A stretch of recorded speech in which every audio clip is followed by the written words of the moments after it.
ফলহারিণী কালী পূজার একটা বিশেষ মাহাত্ম্য কিন্তু আছে, জানো মায়েরা? বলি একটু। এই ফলহারিণী কালী পুজোয় ঠাকুর শ্রী রামকৃষ্ণ পরমহংসদেব জগৎ জননী মা শারদাকে ফলাচারে পূজা করেছিলেন। নিজ স্ত্রীকে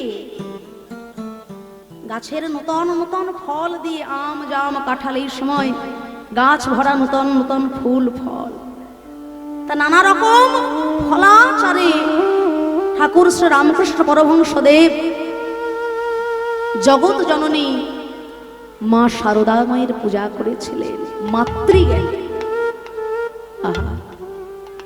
যে বংশে শারদা মাতা বধূ মাতা হয়ে এসেছিলেন, সেই বংশের সম্মান জানি না আমরা কতটা রাখতে পারছি, তবু আপনাদের আশীর্বাদ মাথায় নিয়ে জীবনের যে কটা দিন বাঁচব এইভাবেই যেন এই নামের মধ্যে দিয়ে আমাদের জীবনটা কাটিয়ে দিতে পারি। তা তিনি জগৎকে একটি বার্তা দিয়ে গেলেন এই পূজার মাধ্যমে যে, হে জগৎ, যেখানে নারীর সম্মান নাই, যে দেশে নারীর সম্মান নাই, যে রাজ্যে নারীর সম্মান নাই, সেই দেশ, সেই রাজ্য, সেই সমাজ কখনো উন্নত হতে পারে না। তিনি আজকে নারীকে সম্মান করেছিলেন বলে তিনি বিশ্বের বরেণ্য স্থান। যেখানেই যাবেন সেখানেই দেখবেন ঠাকুর রামকৃষ্ণ দেবের চিত্র রয়েছে। কেন? তিনি তার শক্তি স্বরূপিণী, যিনি তাকে যথাযোগ্য সম্মান প্রদান করতে পেরেছিলেন। যার শক্তিতে তিনি শক্তিমান, তাকে তিনি যথাযোগ্য সম্মান দিয়েছিলেন। নারী এত সামান্য বস্তু নয় বাবা। যার গর্ভে 10 মাস 10 দিন থেকে এই পৃথিবীর আলো আমরা দেখলাম, তিনি কে? তিনি একজন নারী, তাই না? যার গর্ভে 10 মাস 10 দিন থেকে পৃথিবী দেখলাম, তিনি একজন নারী। যার বুকের উপরে পা রেখে আমরা জগৎ চলছি, ধরিত্রী মাতা, তিনিও একজন নারী। তাহলে মায়ের কথা যখন হচ্ছে, আমরাও একটা মায়ের গান গাইব। হ্যাঁ, গাইব? বেশ, তাহলে একটু প্রাণ ভরে উলুধ্বনি হরিধ্বনি হয়ে যাক। নিতাই গৌর হরি হরি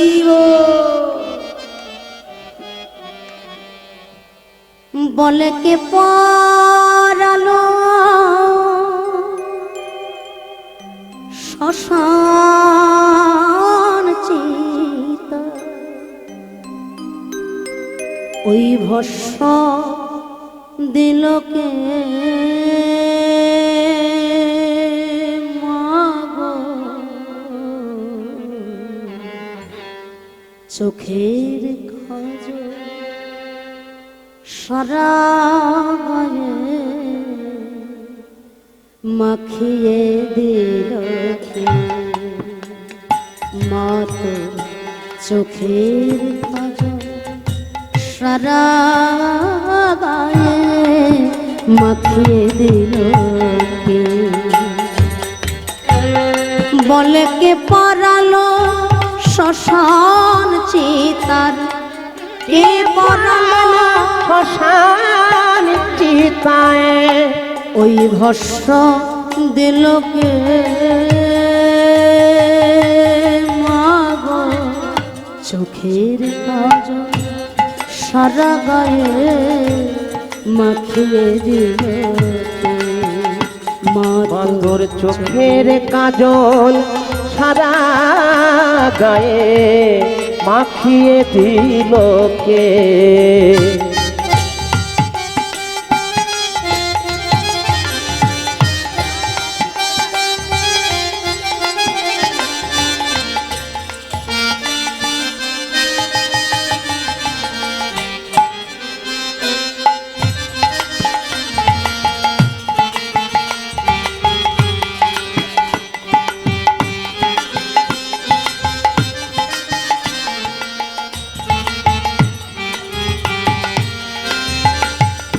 হাড়ের মালা কোথায় পেলি,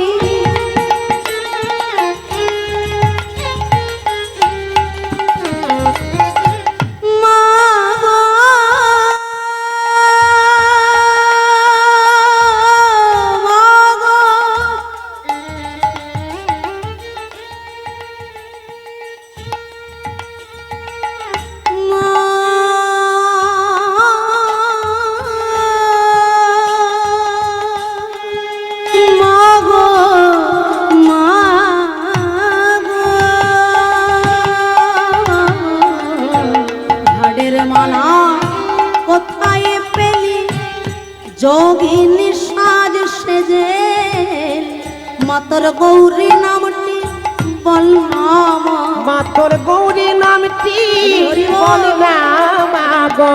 মা তোর গৌরী নামটি বল না মা গো। গৌরী নামটি বল না মা গো। হরিণী লোকে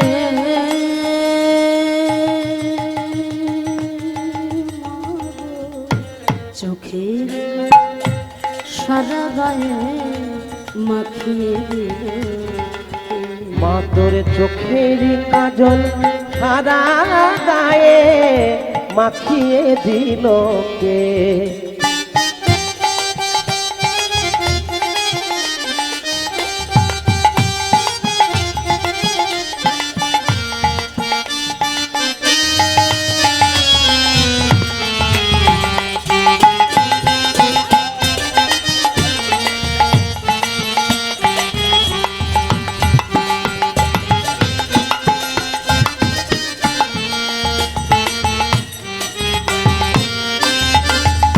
দেখে যারে পায়ের শোভা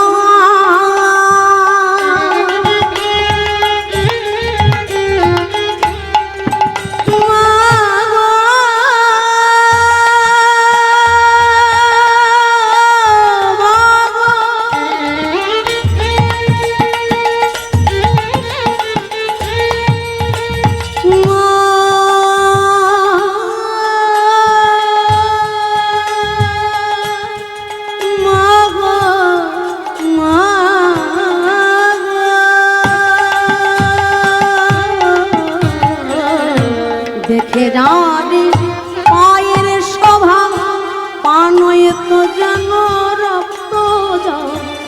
দেখে রানী পায়ের শোভা পানয় তো যেন রক্ত জবা। এমন রূপের ডালি কে দেখে, এমন রূপের ডালি কে দেখেছে। এমন রূপের ডালি কে দে, এমন রূপের ডালি কে দেখেছে। এই সারা ত্রিলোকে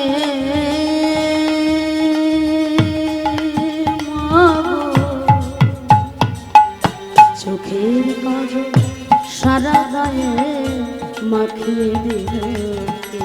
মা তোর চোখের কাজল সারা গায়ে মাখিয়ে দিল কে। চোখের কাজল সারা গায়ে মাখিয়ে দিল কে। মা তোর চোখের কাজল সারা গায়ে মাখিয়ে দিল কে। মা তোর চোখের কাজল সারা গায়ে মাখিয়ে দিল কে। जय जय भवतारिणी माई की, জয় जय जय भवतारिणी माई की, জয় जय जय भवतारिणी माई की। জয়। তাহলে চাপাল গোপাল তিনি কিন্তু মাতৃভক্ত, কালী ভক্ত, তাই তিনি মায়ের আরাধনা করছেন। আচ্ছা, এখানে আমরা যারা যারা উপস্থিত হয়েছি, এখানে অনেকে বৈষ্ণব, অনেকে শাক্ত, আবার অনেকে শৈব, তাই তো? অনেক প্রকারের মানুষই তো আসে হরিবাসরে। তা যারা বৈষ্ণব অনেক সময় চিন্তা করেন যে আমার পন্থাটাই সর্বশ্রেষ্ঠ, আবার যারা শাক্ত তিনি ভাবেন যে না আমার পথটাই সর্বশ্রেষ্ঠ ভজন। যারা শৈব তারা চিন্তা করে আমার পন্থাটাই সর্বশ্রেষ্ঠ। দক্ষিণেশ্বর মন্দিরে একটা অপূর্ব বিষয় আপনারা গেলে পরে লক্ষ্য করবেন, একটু আপনারা দেখতে পাবেন। যেমন শৈব আরাধনা শিব মন্দির রয়েছে, তেমন তন্ত্র সাধনার জায়গা মায়ের ভজনা, শাক্ত ভজনা। আবার সেখানে কিন্তু বৈষ্ণব মতে রাধা কৃষ্ণের মন্দিরও আছে, কৃষ্ণ বিগ্রহ। বৈষ্ণবের ভজনাও হচ্ছে, শাক্ত আরাধনাও হচ্ছে, শৈব আরাধনাও হচ্ছে। আবার একাধারে এটা দেখালাম। আবার অন্য জিনিস দেখবেন, ওখানে কিন্তু গাজীপীঠ রয়েছে। হ্যাঁ, ইসলাম ধর্মের মানুষ যারা সেখানে যাচ্ছে, আমাদের সনাতন ধর্মের মানুষ আছেন। আবার হেস্ট্রিং সাহেবের যে কুঠি বাড়ি, আগেকার দিনে নীল চাষ হতো, তারা তাদের ধর্ম পালন করতেন। তাহলে সর্বধর্ম সমন্বয় কিন্তু দক্ষিণেশ্বর মন্দিরে মা ভবতারিণীর মন্দির। সামনেই তো একটি বিশেষ পূজা, যার জন্য আমার এত কিছু কথা বলা। আমাদের এই বঙ্গে প্রধানত 3টি কালী পুজো হয়, তাই তো? রটন্তী কালী পুজো, যেটা কৃষ্ণ কালী হয়েছিলেন নিধুবনে, আয়ান ঘোষ বৃন্দাবনে রটিয়ে দিয়েছিলেন চতুর্দশীতে, অমাবস্যায় নয়, চতুর্দশীতে কিন্তু ওই কালী পুজোটা হয়। আর একটা দীপান্বিতা কালী পুজো, রামচন্দ্র যখন অযোধ্যায় ফিরে এলেন 14 বছর বনবাস জ্ঞাপন করে, দীপ জ্বালিয়ে সবাই আহ্বান জানিয়েছিলেন রামচন্দ্রকে, সেই সময় হলো দীপান্বিতা কালী পুজো। আর সামনেই কদিনের মধ্যেই আসছে একটি বিশেষ কালী পুজো। হ্যাঁ, বাহ, এই তো মায়েদের মুখস্থ। যে গানটি আমি গাইলাম না বললেই নয়, আপনারা সকলেই জানেন, আমার স্বামী শ্রী সোমনাথ চট্টোপাধ্যায়, তিনি ঠাকুর শ্রীরামকৃষ্ণ দেবের 5ম বংশধর এবং দক্ষিণেশ্বর মা ভবতারিণীর মন্দিরের তিনি পুরোহিত, এবং তার সঙ্গে সঙ্গে তার যে সাধনা, বলে না, লাগে না ফুল চন্দন মন্ত্রতন্ত্র লাগে না, গানই সর্বশ্রেষ্ঠ সাধনা। তিনি সঙ্গীত জগতে একটি বিশেষ পদে আছেন, অল ইন্ডিয়া রেডিও আর্টিস্ট, এবং শ্রদ্ধেয় রামকুমার চট্টোপাধ্যায়ের কাছে দীর্ঘ বহু বছর ধরে তিনি শ্যামা সঙ্গীত, ভক্তিগীতি, টপ্পা ইত্যাদি শিখেছেন। সঙ্গীতের একটি বিশেষ মর্যাদায় তিনি রয়েছেন। তারই কাছ থেকে আমার এই শ্যামা সঙ্গীতটি শেখা। তিনি শ্যামা সঙ্গীত জগতের একটা এমন উচ্চ পর্যায়ে রয়েছে, তার কাছে আমি তুচ্ছ। হ্যাঁ, তবু তার কাছ থেকে যেটুকু শুনে শুনে শিখেছি সেটুকুই আপনাদেরকে শোনালাম। জানি অনেক ভুল ত্রুটি হয়েছে, আপনারা সন্তান জ্ঞানী ক্ষমা করবেন। তা যে কথা বলছিলাম, সংসার সংসার সংসার, জানি আমরা সবাই। আমি যে আপনাদেরকে এত বড় বড় জ্ঞানের কথা বলছি বাবা, 3টে ঘন্টা কীর্তন শেষ হয়ে গেলেই আমি সবার আগে বলবো, সরো বাবা, আমার জুতোটা কোথায় গেল আগে খুঁজে বের করে দিই। এই যে আমার এইখানেই সংসার। ঠাকুর রামকৃষ্ণ পরমহংসদেব বলেছিলেন না, ওই আমার কথা থেকে তোরা আটাকে বাদ দিয়ে দে, আটা হলো অসার, বাকি যেটুকু থাকে সেটুকু নিয়ে পড়ে থাক ভাই। মা, আমার থেকে আবাদ দিলে কি থাকে গো? হ্যাঁ, মার, মা, জগৎ মার, আমিও মার, তুমিও মার, সকলই মার, মিছা মিছা শুধু করি আমার আমার আমার। আর এই আমার বলে আঁকড়ে রাখতে গিয়েই জীব যত কষ্ট, যত যন্ত্রণা, যত ব্যথা, যত দুঃখ, যত জ্বালা পায়। আমরা জানি কোনটা নিত্য আর কোনটা অনিত্য। এই যে দেহটা সুন্দর করে তেল দিয়ে, সাবান দিয়ে, দামি দামি ক্রিম দিয়ে, শ্যাম্পু দিয়ে, সাবান দিয়ে সুন্দর করে সাজিয়ে রাখলাম, এই দেহটা কি নিত্য? আজকে আছে, কাল কিন্তু থাকবে না। মাটির দেহ মাটি হবে, পুড়ে হবে ছাই। এ দেহ পচা দেহ, গরম কিসের ভাই? চোখের সামনে দেখতে পাচ্ছি আপনজনেরা সংসার ছেড়ে, জগৎ ছেড়ে, সব ছেড়ে চলে গেল। তবু সামান্য একটু জমির জন্য, জায়গার জন্য ভাই ভাইয়ে মারামারি, কাটাকাটি, খুন পর্যন্ত হয়ে যায়। ছেলে বাবাকে মেরে ফেলছে, ভাই ভাইকে মেরে ফেলছে। যেদিন এই দেহ থেকে প্রাণ পাখিটা চলে যাবে বাবা, 5 তলার মালিক নেমে আসবে তুলসী গাছতলা। কিন্তু যতক্ষণ বেঁচে আছি, যতক্ষণ শ্বাস, ততক্ষণ আস। আমার অন্দর মহলটা কার? আমার। এখানে অন্য কেউ ঢুকতে পারবে না। এটা আমার জায়গা, আমার ঘর, আমার বাড়ি, আমার সম্পত্তি। তাই আমার থেকে আটাকে বাদ দিয়ে দাও। কিন্তু আমার থেকে আটাকে বাদ দেওয়া এত সহজ নয় বাবা। আমি আপনাদেরকে জ্ঞানের কথা বলবো, দেখবেন আমিও কিন্তু আপনাদেরই মতো মায়াবদ্ধ জীব বাবা। আমি কিন্তু কারোর ঊর্ধ্বে নই, বরঞ্চ আপনাদের সাধনা ভজন আমার থেকে অনেক বেশি। আমি কিন্তু অতি নগণ্য, অতি তুচ্ছ। তাহলে আমাদের এখানে করণীয়টা কি? না, এই আমার আমিত্বকে যারা ত্যাগ করতে পেরেছেন তাদের পদাঙ্ক অনুসরণ করা। এই আমার আমিত্বটাকে যারা ত্যাগ করতে পেরেছেন, দেবী হে সগুণময়ী মম মায়া দুরত্বয়া মামেবৈ প্রপদ্যন্তি মায়ামেতং তরন্তি। এই মায়াটাকে যারা ত্যাগ করতে পেরেছেন, কাটিয়ে উঠতে পেরেছেন, তাদের চরণগুলো অনুসরণ করো, তবে তোমরাও একদিন মায়াকে কাটাতে পারবে। কারা কারা? জয় রূপ সনাতন ভট্ট রঘুনাথ, ভট্ট রঘুনাথ, শ্রীজীব গোপাল ভট্ট দাস রঘুনাথ, দাসী রঘুনাথ। এই ছয় গোসাই জারি করুণা করিবে, করুণা করিবে, সে ব্রজে রাধা কৃষ্ণ সেবা অবশ্য পাইবে, অবশ্যই পাইবে। তাহলে জয় রূপ সনাতন ভট্ট রঘুনাথ, শ্রীজীব গোপাল ভট্ট দাস রঘুনাথ, এই ছয় গোসাই যারে করুণা করিবে সে ব্রজে রাধা কৃষ্ণ সেবা অবশ্য পায়। এই সংসারে থেকে সংসারের মায়াটাকে কাটানো এত মুখের কথা নয় বাবা। ঠাকুর বললেন মায়াকে কাটাতে হবে না, সংসারে থেকেও ডাকার মতো তাকে ডাকো। জলের ওপরে নৌকা চলবে, কোনো অসুবিধা হবে না, কিন্তু অসুবিধাটা কখন হয় জানো? নৌকার ওপরে যদি অগাধ জল উঠে যায় তখন হয়ে যায় বেসামাল। তদ্রূপ সংসারে তুমি ভেসে ভেসে থাকো, সংসার যদি তোমার ওপরে চেপে পড়ে তখনই জমে যাবে সব। এই গঙ্গার পাড়ে বৃক্ষতলে রহিত বসিয়া একদিন বলে কিছু প্রভুরে দেখিয়া, নিতাই গৌর এসেছেন ওই গঙ্গার তীরে। চাপাল গোপাল জড়িয়ে ধরল চরণ, হে নিতাই গৌর তুমি আমায় উদ্ধার করো।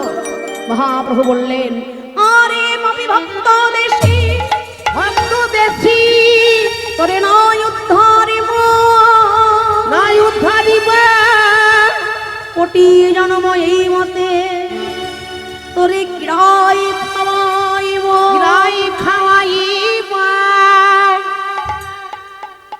চাপাল গোপাল চিন্তা করলো, তাহলে এই জীবন আমি আর রাখবো না, গঙ্গার জলে আমার জীবনটাই বিসর্জন দিয়ে দেব। ছুটতে ছুটতে চলল চাপাল, গঙ্গাতে ঝাঁপ দেবে বলি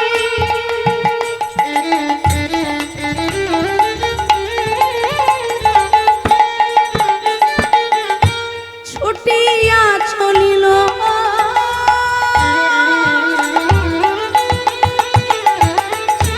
পতিত পাবনী গঙ্গা দূরে সরে গেল। হরি হরি ও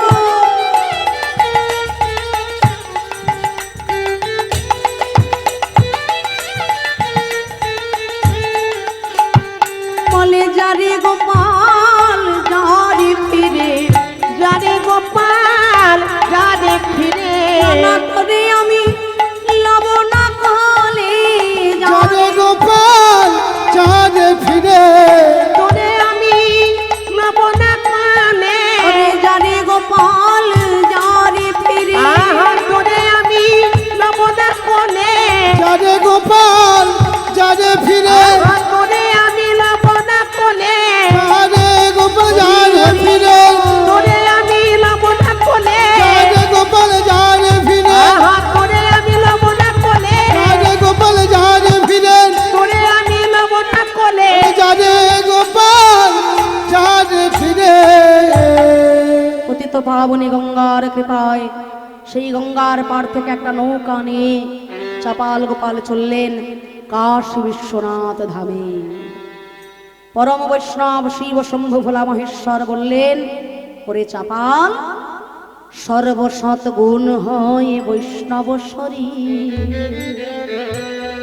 আর কৃষ্ণ ভক্তে কৃষ্ণের গুণ সকলে সঞ্চারে।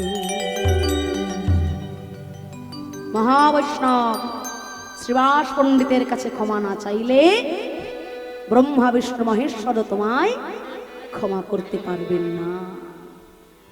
এতদিনে চাপাল গোপালের হলো প্রথম অনুশোচনা যে হায় রে, যাকে সামান্য মনে করে এত তীর্থে তীর্থে ঘুরে বেড়ালাম, আজকে সেই সামান্য শ্রীবাস যদি আমাকে না ক্ষমা করে, ব্রহ্মা বিষ্ণু মহেশ্বরও আমাকে ক্ষমা করবেন না।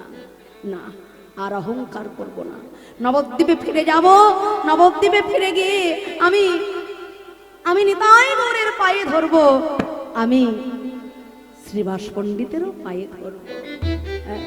অবতার সার গোরাই অবতার, কেন না চিনিলি তারে? আহাই অবতারের সার গোড়ায় অবতার, কেন না চিনিলি তারে? তুই করি নির্বাস গেল না প্রিয়া, করি নির্বাস গেল না প্রিয়া, আপন কর্ম ফেরে তোরে, আপন কর্ম ফেরে সংসার ভোজি গৌরাঙ্গ ছাড়িলি, না শুনিলি সাধুর কথা। সংসার গৌরাঙ্গ বুঝিলি, না শুনবি কাহার কথা। অতরি পরকাল সকল কালি, পরকাল সকল কলি, আইনি লোচন মাথা গো, খাইলে লোচন মাথা। ওরে সেদিন কেন চিনলি না রে? আহা সেদিন কেন চিনলি না রে? সেদিন কেঁদে কেঁদে দুই ভাই গেল চলে, সেদিন কেন চিনলে না রে? কেঁদে কেঁদে দুই ভাই গেল চলে, হরিবল হরিবল হরিবল বলে, কেঁদে কেঁদে দু ভাই গেল চলে, হরি বল হরি বল হরি বল বলে, কেঁদে কেঁদে দু ভাই গেল চলে, হরি বল হরি বল হরি বল বলে, কেঁদে কেঁদে দু ভাই গেল চলে। হরি বল হরি বল হরি বল বলে। আহা সেদিন কেন চিনলি না রে? নবদ্বীপে এসে দেখে এই তো সোনার নবদ্বীপ ধাম, কিন্তু নবদ্বীপের সেই পরিস্থিতি আছে আর নাই। ভক্তের কণ্ঠে আর শোনা যায় না সেই আকুল কণ্ঠের হরি সংকীর্তন, আজ আর ঘরে ঘরে বাজে না সেই খোল করতা। নবদ্বীপ ছেড়ে গৌরাঙ্গ মহাপ্রভু সন্ন্যাস গ্রহণ করেছে। আর মহাপ্রভু নবদ্বীপ ছেড়েছেন বলে সেই দুঃখে শ্রীবাস পণ্ডিত নবদ্বীপ ছাড়া হয়েছে। চপাল গোপাল চিন্তা করল, তাহলে আমি কার কাছে গেলে মুক্তি পাবো? তাহলে আমি কার কাছে গেলে কৃপা পাবো? তবে একবার যখন চরণ ধরেছি দয়াময়, যা করো গৌরাঙ্গ হরি, তুমি আমায় মারো রাখো যাই করো না কেন, আমি তোমায় ছাড়বো না। কেটে গেল অনেক দিন। একদিন ঘটে গেল এক অপূর্ব ঘটনা। কি ঘটনা? সন্ন্যাস লইয়া প্রভু নীলাচলে গেলা, সন্ন্যাস লইয়া প্রভু নীলাচলে গেলা, সন্ন্যাস হইয়া প্রভু নীলাচলে গেলা, কথা হইতে যাবে ফুলিয়া গ্রামেতে আইলা, কথা হইতে যাবে ফুলিয়া গ্রামেতে আইলা, তবে সেই পাপী প্রভুর লইল শরণ, তবে সেই পাপী প্রভু লইলা শরণ, হিতোপদেশ কইলেন প্রভু হইয়া সকরুণ, হিতোপদেশ কইলেন প্রভু হইয়া বলে চলো সবে ফুলিয়ায়, চলো সবে ফুলিয়ায়, দেখবি যদি গোরা রায়, চলো সবে ফুলিয়া, দেখবি যদি গোরা রায়, চলো সবে ফুলিয়ায়, দেখবি যদি গোরা রায়, চলো সবে ফুলিয়া, দেখবি যদি গোরা রায়, চলো সবে ফুলিয়ায়, দেখবি যদি গোরা রায়, চলো সবে ফুলিয়া, দেখবি যদি গোরা রায়, চলো সবে ফুলিয়ায়, দেখবি যদি গোরা রায়, চলো সবে ফুলিয়া। সারা বাংলায় সারা পড়ে গেছে, কুলিয়ায় মহাপ্রভু এসেছে। চাপাল গোপালের মনে আনন্দ ধরে না, নিশ্চয়ই সেখানে শ্রীবাস পণ্ডিতেরও দেখা পাবো, আমিও যাব, আমিও যাব, কিন্তু যাব কিভাবে? আমি যে আর চলতে পারছি না, নড়তে পারছি না। এমন সময় দেখা গেল একজন অন্ধের কাঁধের উপরে উঠেছে একজন ঘোড়া। এই যে ভাইয়া, এই অবস্থা কি করে হলো তোমাদের? হ্যাঁ, করোনা হয়েছে নাকি? আবার করোনা নাকি আবার আসছে? মায়েরা আসছে আবার? কি বলেন? আবার লকডাউন? সর্বনাশ!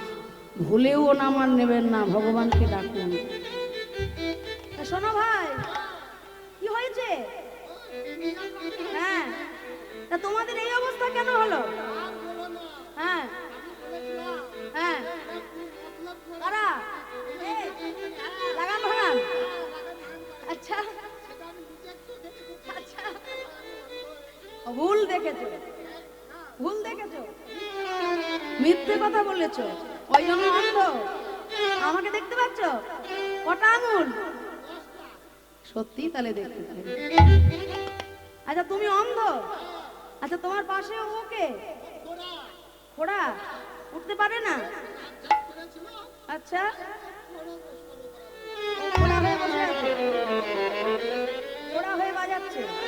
বাহ, তাহলে অন্ধ আর খোড়া, বুঝলে? তা তুমি কে হে ভাই, তুমি এত কিছু জিজ্ঞাসা করছো আমাদের? চাপাল গোপাল বলছে, ভাই আমাকে চিনতে পারছো না? তোমরা না চিনতে পারলেও আমি কিন্তু তোমাদের দুজনকে খুব ভালো মতো চিনতে পেরেছি। তোমরা দুইজন সেই তর্ক চূড়ামণি আর সেই তর্কালঙ্কার। আরে সেই চাপাল গোপাল দেখে একবারে চেনাই যাচ্ছে না, সারা গা কুষ্ঠ রোগে ভরে গেছে, রক্ত পুঁজ ঝরে যাচ্ছে, গা থেকে পোকা পড়ছে। হ্যাঁ ভাই, অপরাধ যখন একসঙ্গে হয়েছে, চলো এবার ক্ষমাও চাইতে যাবো একসঙ্গে। তিনজন যাইয়া পড়ে গৌর চরণে, তিনজন যাইয়া পড়ে গৌর চরণে, তিনজন যাইয়া পড়ে গৌর চরণে, তিনজন যাইয়া পড়ে গৌর চরণে, তিনজন যাইয়া পড়ে গৌর চরণে, তিনজন যাইয়া পড়ে গৌর চরণে। বলে প্রভু ক্ষমা করো এটি নয় অধমে, বলে প্রভু ক্ষমা করো এটি নয় অধমে, আর যেন ভুলি না, আর যেন ভুলি না, গৌর তোমার রাঙা চরণে, আর যেন ভুলি না, গৌর তোমার রাঙা চরণে আর যেন ভুলি না। তর্ক চূড়ামণি তর্কালঙ্কার নিতাই গৌরের চরণে ক্ষমা চেয়ে তারা মুক্তি লাভ করেছে। কিন্তু চাপাল গোপাল জানে সে যে বৈষ্ণব অপরাধী, নিতাই গৌরের কাছে ক্ষমা চাইলে তার মুক্তি হবে না। তবে বিপ্র লইল আশ শ্রীবাস শরণ, শরণ আর তার কৃপায় হইল সকল পাপ বিমোচন। বঞ্ছা কল্পতরুভ্যশ্চ কৃপা সিন্ধুভ্যঃ এব চ পতিতানাং পাবনেভ্যো বৈষ্ণবেভ্যো নমো নমঃ। নমঃ নমঃ।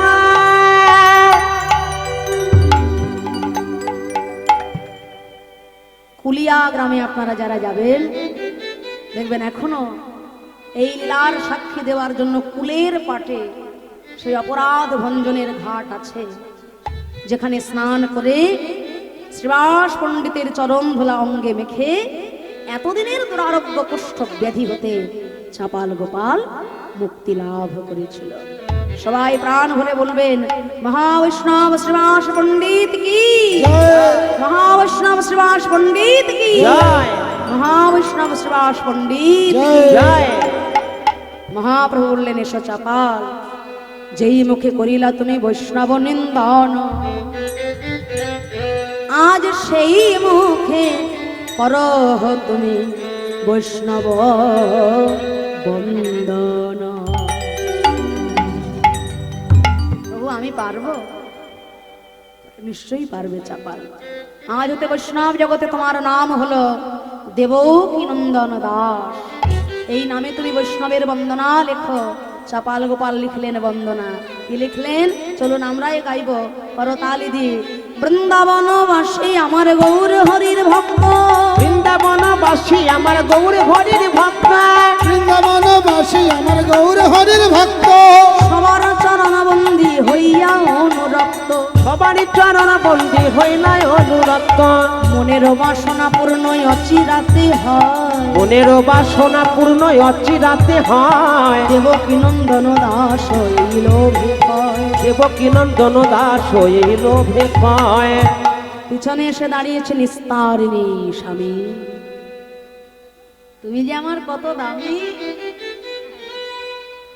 আমাকে না ঘর থেকে তাড়িয়ে দিলে আমি বুঝতেই পারতাম না স্বামী, আমি বড় অপরাধী, তুমি আমায় ক্ষমা করে দাও স্বামী। বলে, ক্ষমা? তোমার মতো স্ত্রী যার ঘরে আছে সে হাড়ে হাড়ে টের পাচ্ছে। কি বাবারা, নিস্তারিণীর মতো ঘরণী আপনাদের কার কার ঘরে আছে? হাত তুলুন তো দেখি। বাবারা হাত তুলবে কি? সেই ব্যক্তি হয়তো আজকে পাশেই এসে বসে আছে। বলে, বাড়ি গিয়ে সারা রাত লাঠালাঠি করে মরবো নাকি? 3 ঘন্টা কীর্তন শুনে আমাদের বাড়ি যেতে হবে বাবা, ও রাস্তাটা বন্ধ করতে চাই না। তাই চাপাল গোপাল বলছেন, নিস্তারিণী তোমার মতো ঘরণী যার যার ঘরে আছে তারা হাড়ে হাড়ে জানে, কখনো তোমায় আমি ক্ষমা করব না, দূর হয়ে যাও। মহাপ্রভু বললেন, ওগো চাপাল, নিস্তারিণী যদি তোমায় ঘর থেকে না বের করে দিত, তুমি বৈষ্ণবের মহিমা কখনো বুঝতে পারতে না। সে যদি তোমায় আদর করে ভালোবেসে সারা জীবন ঘরেই রেখে দিত, তুমি ঘরেই গোয়াল ঘরে পচে গুলে মরে যেতে, কিন্তু বৈষ্ণবের মহিমা, ভক্তের মহিমা কখনো তুমি বুঝতে পারতে না। তো ঘর থেকে বের করেছে, তোমার মঙ্গল করে দিয়েছে। কি মায়েরা, এই আপনারা আবার এত মাথা নাড়ছেন কেন? আপনারা সব করবেন নাকি? হ্যাঁ, এই 3 ঘন্টা কীর্তন শুনে আবার ভাববেন না স্বামীকে বৈষ্ণবের মহিমা বোঝাতে গিয়ে ঘর থেকে বের করে দেবেন। করবেন নাকি বাবা? সাবধান। চাপাল গোপাল আর নিস্তারিণীকে দিয়ে বৈষ্ণব মহিমা প্রকাশের জন্য শ্রী চৈতন্য মহাপ্রভু এই লীলা করলেন। আজকে নিস্তারিণী আর চাপাল গোপাল তারা দুইজন পাশাপাশি দাঁড়িয়েছে, একসঙ্গে যুগল হয়ে তারা নিতাই গৌরের যুগল চরণ ভজনা করছে। আসুন আমরাও সবাই মিলে প্রাণ ভরে গাইব সেই যুগল মিলনের গান। নিতাই গৌর রাধা মাধবকে গুরুচরণ আশ্রয় করে নিজ নিজ হৃদয় পদ্মে যুগলে রেখে এই মন্দির প্রাঙ্গণে শ্রী বিগ্রহের চরণে অনন্ত কোটি প্রণাম জানিয়ে, আপনাদের মতো সাধু মহাবৈষ্ণবের শ্রীচরণে অনন্ত কোটি প্রণাম জানিয়ে আজকে আমরা রাধা গোবিন্দের নিতাই গৌরের যুগল মিলন এখানে বিশ্রামে রাখবো। সবাই মিলে প্রাণ ভরে দুটি বাহু তুলে আমার সঙ্গে গাইবেন, নিতাই গৌর হরিবল, নিত্যানন্দ বল, অদ্বৈত বল, হরি হরি বল। নিতাই গৌর হরিবল, নিত্যানন্দ বল, অদ্বৈত বল, গৌর হরিবল। গৌর হরি বল, নিত্যানন্দ বল, শ্রী অদ্বৈত বল, শ্রীবাস গদাধরের বল। হরি বল হরি বল গৌর হরি বল, হরি বল গৌর হরি বল, হরি বল গৌর হরি বল, হরি বল হরি বল গৌর হরি বল। হরি বল নিত্যানন্দ বল, হরি হরি বল, শ্রীবাস গদাধরের বল। গৌর হরি বল, নিত্যানন্দ বল, শ্রী অদ্বৈত বল, শ্রীবাস গদাধরে বল। ভজনের মধ্যে শ্রেষ্ঠ নববিধা কৃষ্ণ প্রেমে কৃষ্ণ দিতে ধরে মহাশক্তি। ভজনের মধ্যে শ্রেষ্ঠ নববিধা ভক্তি, কৃষ্ণ প্রেমে কৃষ্ণ দিতে ধরে মহাশক্তি। তার মধ্যে সর্বশ্রেষ্ঠ নাম সংকীর্তন, নিরপরাধ নাম হইতে হয় প্রেমধন। হরে কৃষ্ণ হরে কৃষ্ণ, কৃষ্ণ কৃষ্ণ হরি হরে হরি হরে, হরে রাম হরে রাম, রাম রাম হরে হরে। হরে কৃষ্ণ হরে কৃষ্ণ, কৃষ্ণ কৃষ্ণ হরে হরে, হরে রাম রাম, রাম রাম হরে হরে। নিতাই গৌর হরি বল, হরি বল, হরি বল, হরি বল। নিতাই গৌর হরি বল, হরি বল, হরি বল, হরি বল। হরি বল, হরি বল, হরি বল, হরি বল। হরি বল, হরি বল, হরি বল, হরি বল। আসুন একটি ভজনের মাধ্যমে আমরা লীলা বিশ্রামের পথে যাব।